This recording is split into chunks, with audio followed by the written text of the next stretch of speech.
இலங்கை தமிழ் மீனவரை கடற்கொள்ளையர்னு சொல்லி அவர் கடுமையாக தாக்கி நம்ம தமிழக மீனவர்கள் கூட்டிகிட்டு வந்துருக்காங்க. நம்ம தமிழக மீனவர்கள் சார்பாக என்ன சொல்கிறாங்கன்னா, அவர் வந்து கடற்கொள்ளையர், எங்கள் படகுல இருந்த பொருட்களை பறிக்க பார்த்தாங்க, நாங்கள் அதை தடுத்து அவங்க மேல் தாக்குதல் நடத்தி அவர் ஒருத்தரை வந்து கட்டி போட்டு நம்ம கடத்திட்டு வந்திருக்கணும் அப்படின்னு சொல்கிறாங்க. உண்மை சம்பவம் என்னென்னா அது வேறு விதமாக இருக்குங்க.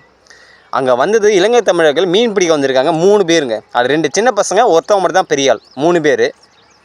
அவங்க வந்து அவங்க கடல் பகுதியில் மீன் பிடிச்சிட்டு இருக்கும்போது எங்கள் இழுவலையை போட்டு மீன் பிடிச்சிருந்துருக்காங்க. அவங்க தூண்டில் போட்டு மீன் பிடிச்சிருந்துருக்காங்க. அவங்க கேட்டிருக்காங்க, எங்கள் பகுதியில் ஏன் மீன் பிடிக்கிறீங்க, இந்த பகுதியில் மீன் பிடிச்சா எங்கள் மீன் வளங்கள் பாதிக்கப்படுது. இதெல்லாம் அவங்க வாக்குவாதமாக இருக்குது. நம்பாங்கன்னா சண்டியர்களாச்சே, பயங்கரமான அப்படியே வீரம் முளைச்சிட்டு வருமே.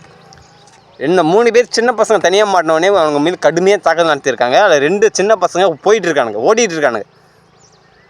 போயிட்டு உடனே சரி வேறு வழி இல்லை, இவனை எங்கே விட்டுப்பா முடியும், இந்த ஒரே ஒரு காரணத்துக்காக இவனை அப்படியே தூக்கிட்டு வந்து கேட்டால் இவனுக்கு வந்து கடற்கொள்ளையன் கடலில் வந்து பொருட்களை பறிக்க வந்தான், அதனால் வந்து நாங்கள் வந்து உனக்கு அடித்து உன்னை கட்டிப்பாட்டு கூட்டிகிட்டு வந்து சொல்லி ஒரு கதையை அளக்குறாங்க. இன்னொரு விஷயம் நீங்கள் யோசிச்சு பாருங்கள், இது ஒரு கான்ஸ்பிரசியாக கூட வச்சுக்கிங்களேன். யோசிச்சு பாருங்களேன், 3 பேரால் 7 பேரை தாக்க முடியுமா?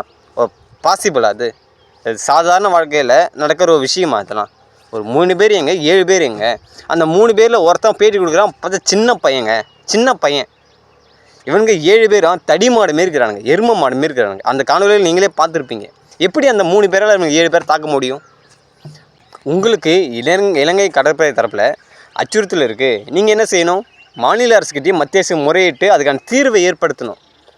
அதை விட்டுட்டு நீங்கள் இந்த மாநில அரசு நீங்கள் தான் தேர்ந்தெடுக்கிறீங்க, மத்திய அரசு நீங்கள் தான் தேர்ந்தெடுக்கிறீங்க, காசுக்கு விலை போய் தேர்ந்தெடுக்கிறீங்க. உங்களுக்கு நல்ல ஆட்சியாளரை நீங்கள் தேர்ந்தெடுக்கல, தப்பெல்லாம் உங்கள் மேலே வச்சுக்கிட்டு ஒரு நல்ல ஆட்சியாளரை தேர்ந்தெடுத்து அவங்க மூலிமா நீங்கள் தீர்வு கண்டிங்கன்னா தீர்வு ஏற்படுத்தியிருக்கலாம் நீங்கள். ஆனால் நீங்கள் அதை செய்யலை. அதை விட்டுட்டு இந்த கோபத்தை சக மீனவர்கள் மேலே காண்பிக்கிறத வந்து ரொம்ப தவறான விஷயம். இது கண்டனத்துக்குரியது, கண்டிக்கத்தக்கது. நீயும் சோறு தான் சாப்பிட்ற, அவனும் சோறு தான் சாப்பிட்றான். நீயும் மீன் தான் பிடிக்கிறான், அவனும் மீன் தான் பிடிக்கிறான். சக மீனவனை எப்பவுமே மீனவனாக பாருங்கய்யா. சக மீனவனை எதிரியாக பார்த்தீங்கன்னா உங்களையும் அவங்க எதிரியாக தான் பார்ப்பாங்க. நாளைக்கு நீங்கள் போய்ட்டு அந்த 3 பேரை அடித்து கூட்டிகிட்டு வந்துடலாம்.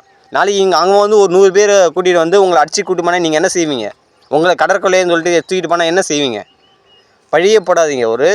இந்த சமுதாயத்தில் எல்லாருமே ஒற்றுமையாக வாழணும் பாருங்க. தமிழன், நீயும் தமிழன், அவனும் தமிழன். உனக்கு நாதி கிடையாது. நீ நினச்சிட்டு இருக்கலாம் நீங்கள் வந்து நாங்கள் சுதந்திரமாக இருக்கோம் அப்படின்னு நினச்சிட்டு இருக்கலாம். நீ நினச்சிட்டு இருக்கலாம் ஒரு நாள் அனாதையாக திரியுவேன், உன் தங்கறதுக்கு இடையில்லாமல் துரத்தி அடிக்கப்படுவேன். என்ன செய்வ நீ? ஒரு சக மனிதனை கூட பார்க்காத மனுஷங்களாக இருக்க நீங்களாம் எப்படியா நீங்கள் தான் வளர்ச்சி பாதையில் நீங்கள் கொண்டு போவீங்க? உங்களுக்கு கோபம் நியாயமானது தான், எல்லாருமே ஏற்றுக்கிறாங்க. உங்களுக்கு கோபம் நியாயம்தான். நீங்கள் இலங்கை கடற்படையால் நீங்கள் வந்து தாக்குதலுக்கு உள்ளாக்கப்படுறீங்க, உங்கள் வலைகள் பறிக்கப்படுது, எவ்வளோ நியாயமானது, உங்கள் கோரிக்கை நியாயமானது. அதுக்கு தீர்வு காணுங்க. தீர்வு காணுறதுக்கான வழிக்கு இத்தனை ஆண்டுகளாக நீங்கள் வாழ்கிறீங்க அந்த பகுதியில்.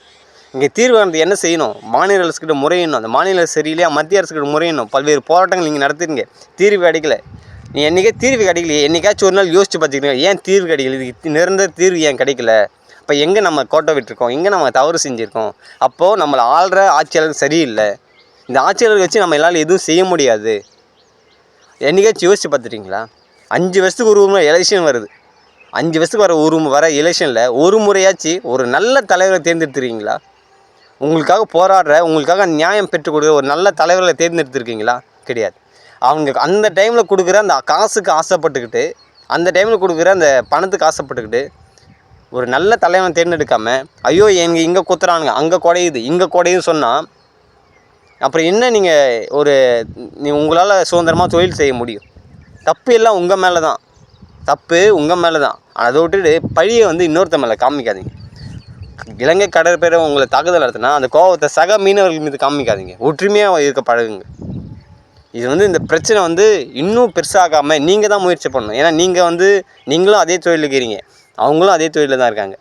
அந்த பிரச்சனையே கண்ட்ரோலுக்குள்ளே கொண்டு வர வேண்டியது, அந்த பிரச்சனையை வந்து என்ன சொல்கிறது, கையாள வேண்டியது உங்களோட கடமை. அது ஒரு தொழில் நீங்களும் தொழில் செய்கிறீங்க, அந்த தொழிலை நீங்கள் பாதுகாப்பாக எடுத்துகிட்டு போனது உங்களோட கடமை. அப்படி பாதுகாப்பாக இல்லாத இடத்த நீங்கள் தொழில் செய்யும்போது அது உங்களுக்கும் பாதுகாப்பு இருக்காது. நல்ல சமுதாயத்தை உருவாக்கணும்னு தான் நம்ம நினைக்கிறோம். நல்ல சமுதாயத்தை உருவாக்குவோம். நன்றி.